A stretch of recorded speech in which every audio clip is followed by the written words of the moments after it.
Me complace presentarles en estos DVD vídeos mis seleccionados trabajos de fakirismo o demostraciones del dominio sobre el dolor.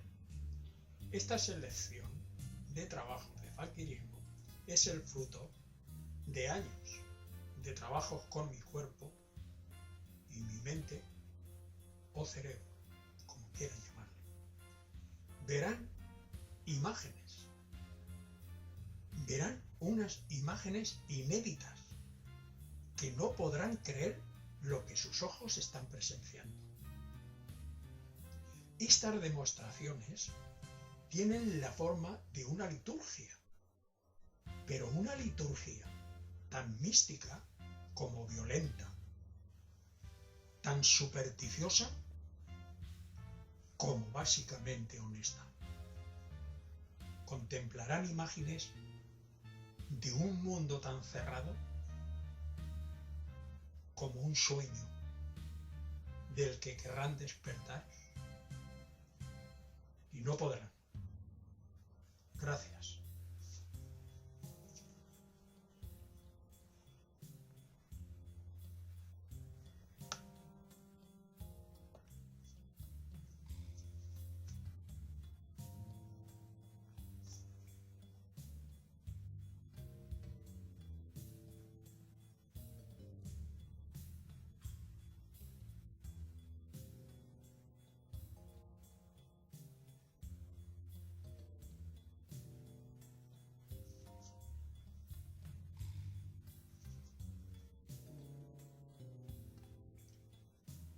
El significado y la aclaración de la palabra fakir. En este DVD vídeo repetiré en varias ocasiones la palabra fakir.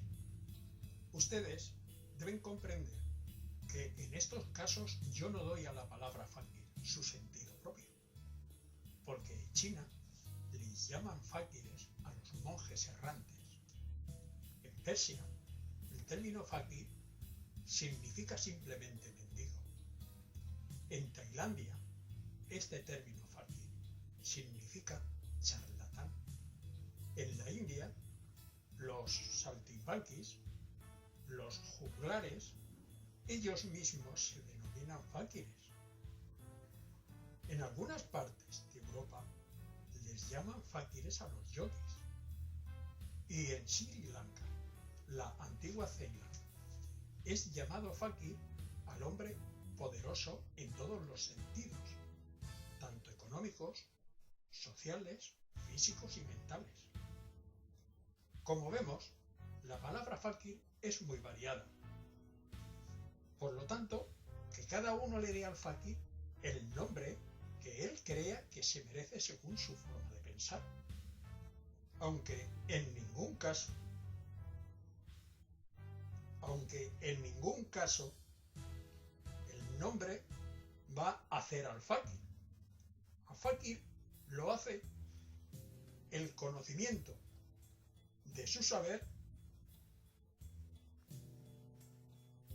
y el conocimiento de su cuerpo. Gracias.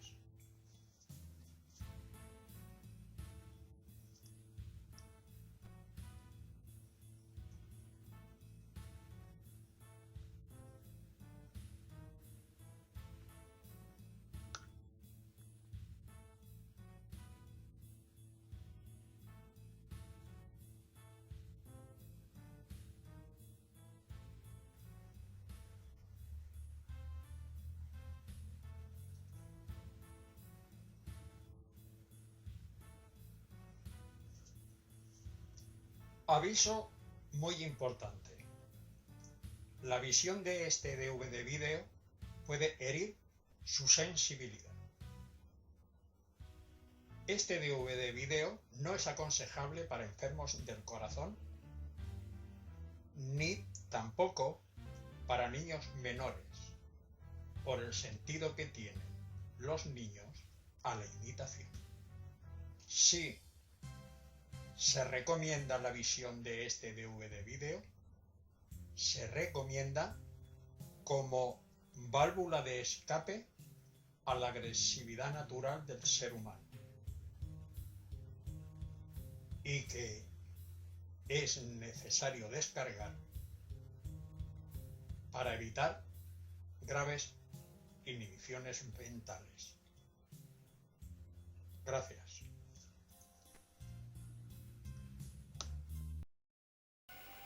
Los principios del fakir son difíciles y dudosos, porque el futuro de su trabajo para él es incierto. Es posible que si no enferma o muere se desarrolle en él lo que puede llamarse la voluntad física, obteniendo eso sí una inmunidad natural sobre las heridas que le puedan producir los instrumentos usados por él mismo en su propio cuerpo.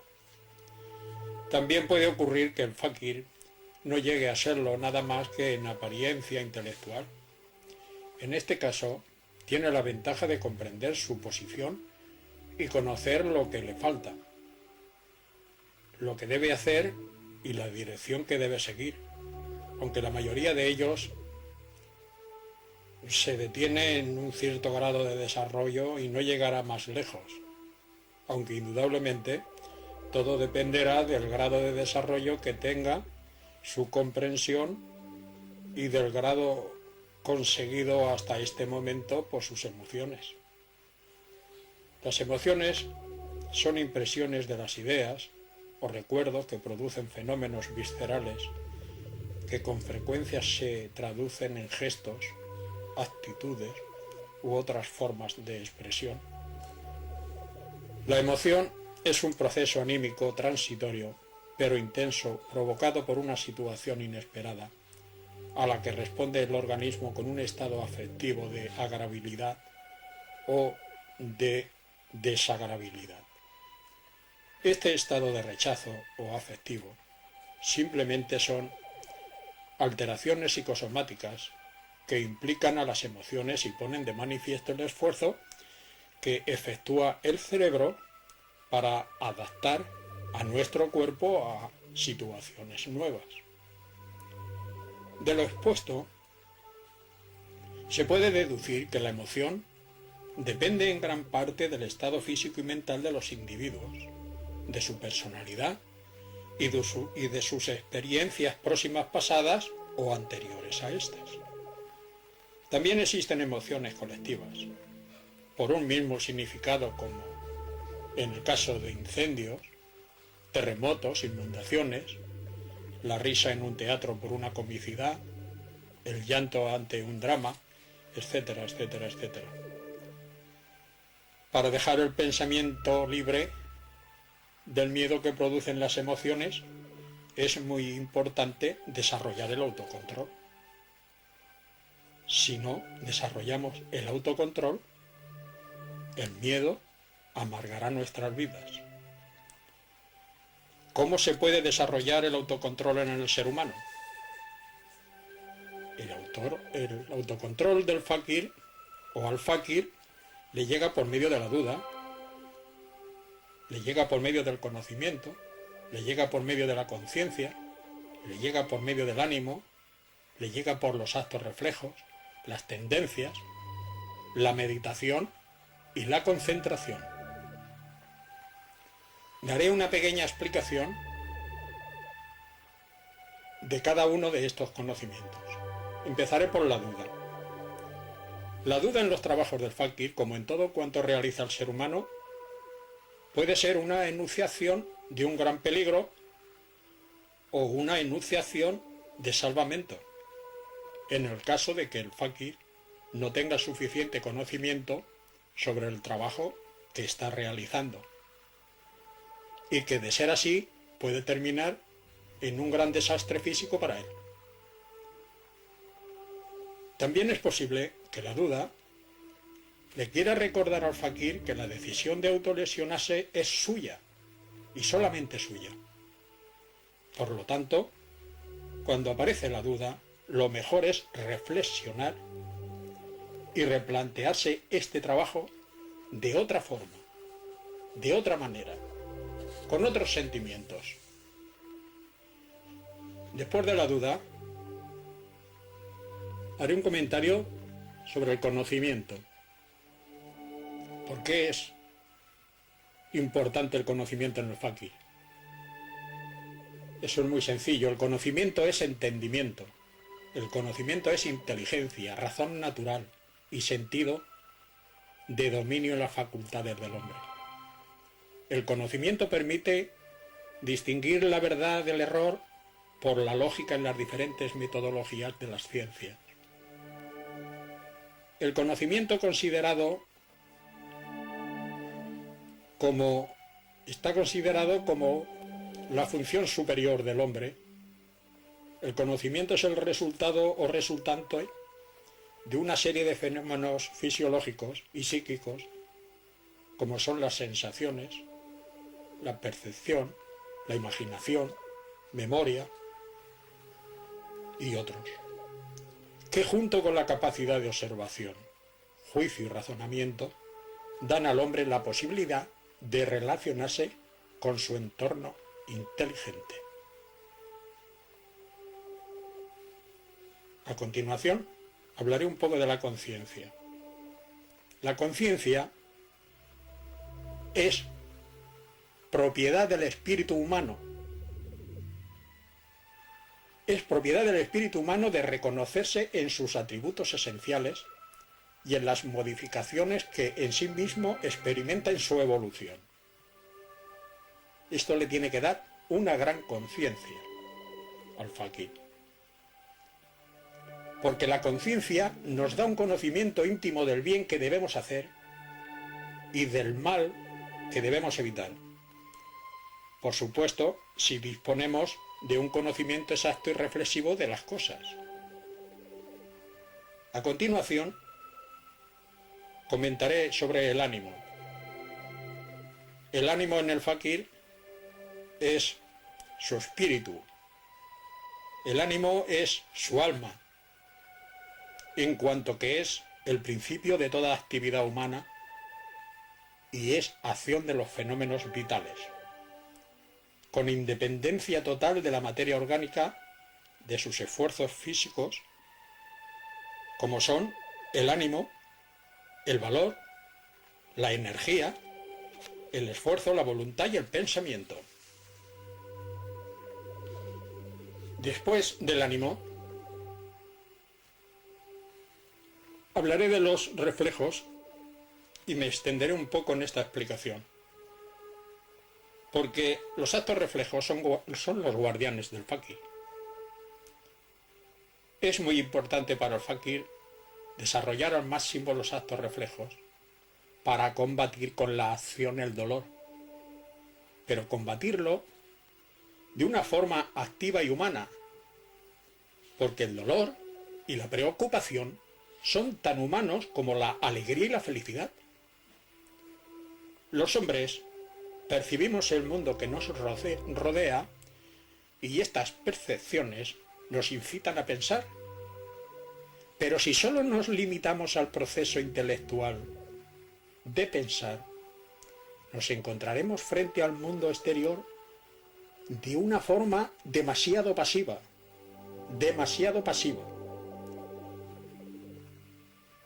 Sin embargo, el verdadero vivir no se acaba con la forma intelectual, porque la vida se efectúa en gran parte a través de acciones que nos dan el auténtico sentido de la vida,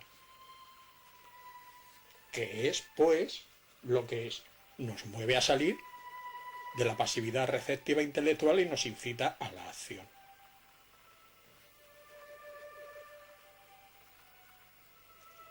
¿Qué es, pues, lo que nos mueve a salir de la pasividad receptiva intelectual? Sabemos que cuanta más acción tenga el cerebro, cuanta más acción tenga nuestro cuerpo, más capacitada está para el desarrollo de los actos reflejos. Los actos reflejos constituyen la forma más sencilla y primitiva de movimiento en cuya realización no interviene para nada la conciencia. Por ejemplo, supongamos que nos hallamos sentados en el parque leyendo tranquilamente el periódico y de repente, ¡zas!, una piedra de procedencia desconocida nos pasa rozando la cabeza. Nos pasa rozando porque instantáneamente la hemos apartado con anterioridad de la trayectoria de la piedra. Si no, nos rompe la cabeza. Este movimiento totalmente inconsciente ha sido el que nos ha librado de salir del parque con la cabeza destrozada. Hasta este momento, nuestra reacción ha sido de forma refleja e inconsciente. Solo a continuación, después de lo sucedido, podemos tener ya más o menos conciencia del incidente y hasta es posible que esta conciencia nos aconseje no volver más a leer el periódico a este parque. Pero no ha sido la conciencia la que nos ha librado de recibir la pedrada en la cabeza. Han sido los actos reflejos del cerebro que sacamos de la pasividad intelectual y en la acción. La realización de esta acción defensiva es característica de todos los actos reflejos. Estos actos reflejos existen en el ser humano desde el principio de la existencia de esta especie animal privilegiada. El hombre, en su continua evolución, sigue desarrollando sus actos reflejos cada vez más, porque cada vez más aumenta la acción. Esto es así porque al cerebro le excita la acción exterior. Al cerebro le excita mucho la acción exterior y no le excita nada la pasividad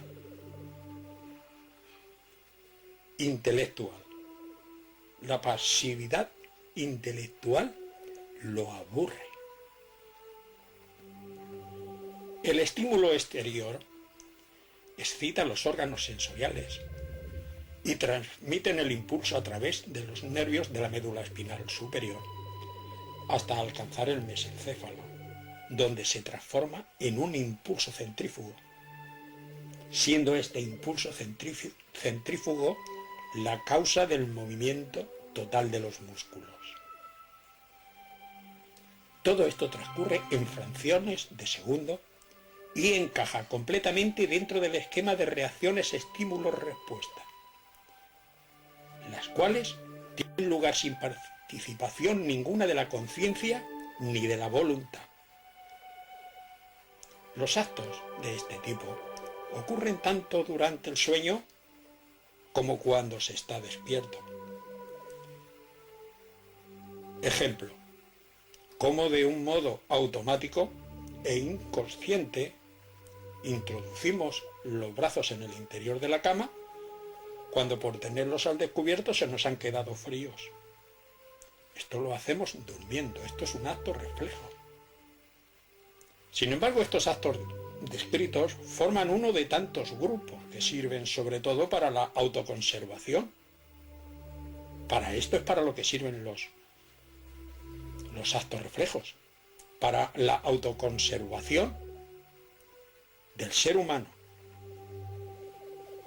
y se consideran como manifestaciones primitivas que constituyen el primer paso para el desarrollo de la vida específicamente humana. Los actos reflejos son específicamente humanos. Después de los reflejos, explicaré un poco las tendencias. Las tendencias son muy importantes. La tendencia es la fuerza interior que orienta al organismo hacia un fin determinado. La tendencia va ligada directamente a una necesidad. Siempre la tendencia va ligada a una necesidad. Bien sea una necesidad orgánica o bien sea una necesidad psicológica. Por esto, las tendencias son fuerzas, pero no son unas fuerzas cualesquiera.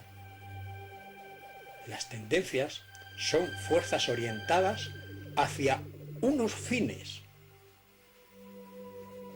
Las características de las tendencias son los impulsos. Por lo tanto, se puede decir que la tendencia es una tensión del ser vivo, porque estas tendencias siempre son dirigidas en dirección a un objeto, como son la necesidad de alimentarse,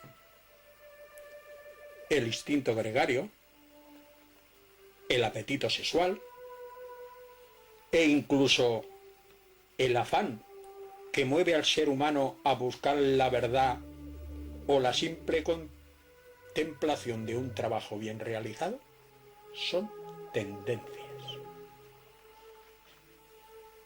Pensemos que las tendencias son los caminos a seguir por distintas especies, incluida el hombre. A las tendencias no se escapa nada en la faz de la Tierra.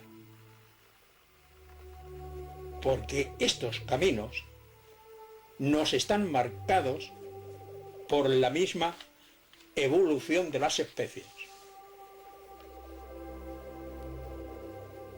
Después de las tendencias, hablaré de la reflexión.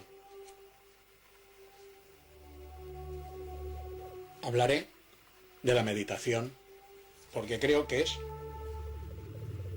muy interesante y hay unos puntos para aclarar. Hay quienes creen que la meditación consiste en dejar la mente sin pensamientos. O sea, que la meditación es, como suele decirse, dejar la mente en blanco. Nada más lejos de la realidad. Porque meditar es aplicar con atención los pensamientos a la consideración de una cosa. Y considerar una cosa es meditar reflexionando en silencio, con el fin que no se produzca la distracción hasta encontrar la solución del problema por el cual estamos meditando. Por lo tanto, se busca una solución. Porque si no se piensa, ¿cómo se medita? Y si no se piensa, ¿cómo se reflexiona? La reflexión es muy importante en el ser humano. La reflexión es la vuelta que puede hacer el sujeto a sus actos hechos o propios pensamientos. Sin embargo, el campo de la reflexión es muy amplio y desborda el ámbito de la propia psicología. Aunque la solución de los problemas no solamente se solucionan con la meditación o reflexión, también hay que buscarla en la teoría del conocimiento y de la propia experiencia sensible o impresión directa, porque según el filósofo John Locke, la reflexión provoca en el individuo ideas nuevas. Es lógico, si no, ¿para qué vamos a reflexionar? Es decir, el individuo, por medio del pensamiento reflexivo, puede encontrar contenidos mentales nuevos que podrá combinar para dar lugar a las ideas más complejas que se puedan imaginar. Pensemos que la reflexión, al ser dirigida por nosotros mismos, la podemos usar para el bien propio y de toda la humanidad, o la podemos usar para producir el mal y la destrucción. Como vemos, se puede meditar para crear o destruir. Eso sí, siempre pensando que la meditación no se puede confundir con la concentración. Porque igual que la meditación se desarrolla con la reflexión, porque igual que la meditación se desarrolla con la reflexión, la concentración la desarrolla la voluntad. Esto es así, al ser la concentración un proceso mediante el cual la voluntad puede inhibir o regular las funciones anímicas internas del cuerpo, las puede inhibir de representaciones y pensamientos, seleccionando aquellos pensamientos que nos sirven o que tienden a un fin determinado. En nuestro fin determinado es, en estos momentos, borrar la palabra dolor de nuestros pensamientos, de mi pensamiento, que es donde el hombre tiene el dolor, en el pensamiento. Pero para conseguir que la voluntad inhiba y regule las funciones anímicas internas, tiene que ser dirigida la voluntad por medio de la concentración unidireccional. Esta forma de concentrarse estriba en no estar distraído para unificar todos los órganos del cerebro en la misma corriente de pensamiento. Tenemos que unificar sus miles de implicaciones. La finalidad de esta unificación es destruir las implicaciones para mantener los pensamientos concentrados en un solo punto de referencia, que en este caso, como he dicho antes, el punto de referencia es la eliminación del dolor en el cuerpo. En el siglo VI antes de Cristo,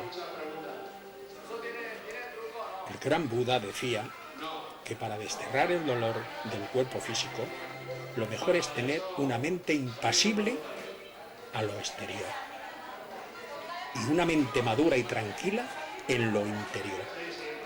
Y que para conseguirlo no existía nada mejor que estar concentrado en una sola dirección, o sea, tener una concentración unidireccional, para borrar el pensamiento hasta el significado dolor. Buda odiaba el dolor.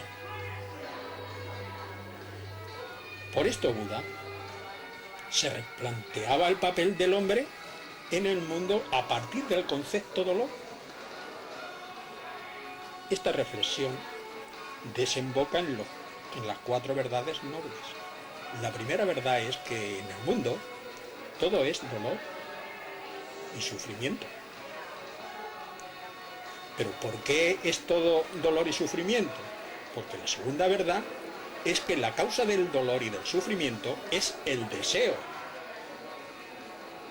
No hacemos nada más que desear. Y la cuarta verdad es la comprensión justa. Tener pensamientos justos y palabras justas. Y esto nos lleva a una acción justa con un esfuerzo justo, con una concentración justa, con un trabajo para conseguirlo justo. También Buda predicó en la India un sistema mental y físico-religioso que busca la liberación del hombre mediante la eliminación del dolor. Porque el dolor hace esclavo tanto al hombre rico como al hombre pobre. Este sistema mental físico-religioso decía así: el hombre empleará su pensamiento de forma unidireccional para calmar su dolor.